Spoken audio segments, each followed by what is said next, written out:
Hello and welcome to my third and final in the video series on remote work.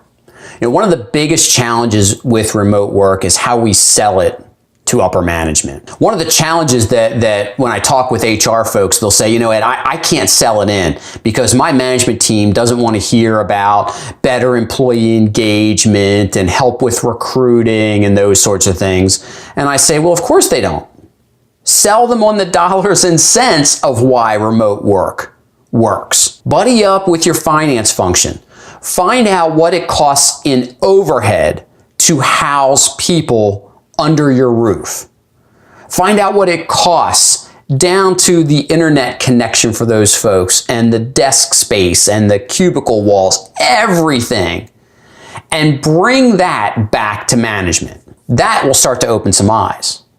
Now, the reality is, in the vast majority of organizations, not every single person can go remote.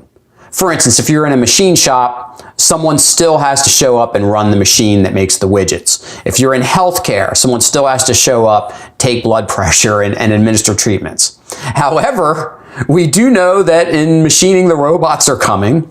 And we do know in healthcare, we're starting to see a trend of internet-based interactions with family physicians. I'm all for it. They can be a lot more productive.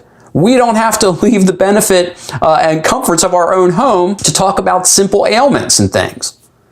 But I want you to think about it in terms of also, how much time is your HR function spending on, I'll call it the trivial things that happen in workplaces? And what I mean by that is managing the conflict between employees. I hear from HR people all the time, I could get a lot more done if I wasn't refereeing arguments and disagreements out on the shop floor, if I didn't have people in my office all the time complaining about their coworkers. Well, guess what?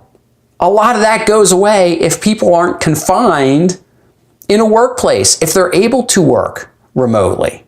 So we have that. But I'd also like you to think about during the winter months, especially if you're in the Northeast during cold and flu season. Maybe you don't have a lot of paid time off that you offer to your people. And so instead of staying home when they're not feeling well, the people come to work. And what happens? They show up for 8 hours. They're not productive because they're not feeling well. And even worse off, they turn around and start to infect other people in the workplace who begin to not feel well. And then productivity really takes a hit. If we have the tools in place and we're willing to trade the capital investment of workspaces and bricks and mortar for a much lower investment in technology for folks that will allow them to stay home, be productive when they're not feeling well because they can work throughout the course of the day, perhaps between naps or bowls of chicken soup, we still get some productivity out of them and we don't infect the rest of the workforce. I was recently in a meeting with a client and was with the entire HR team and the recruiting manager came in. She said, I'm not going to shake your hand because I'm really not feeling well. Her nose was red. She had the box of tissues. She had the antibacterial cream handy. And all of us in the meeting sat at the opposite end of the table from her. I'm thinking, why is this person here today?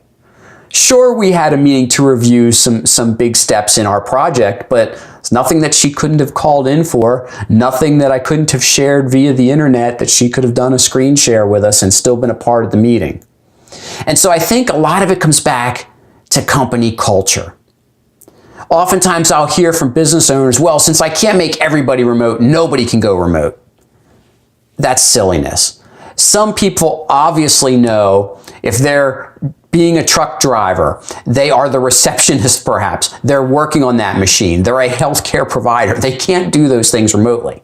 But that doesn't mean that the other folks who could work remotely for us shouldn't be able to do that.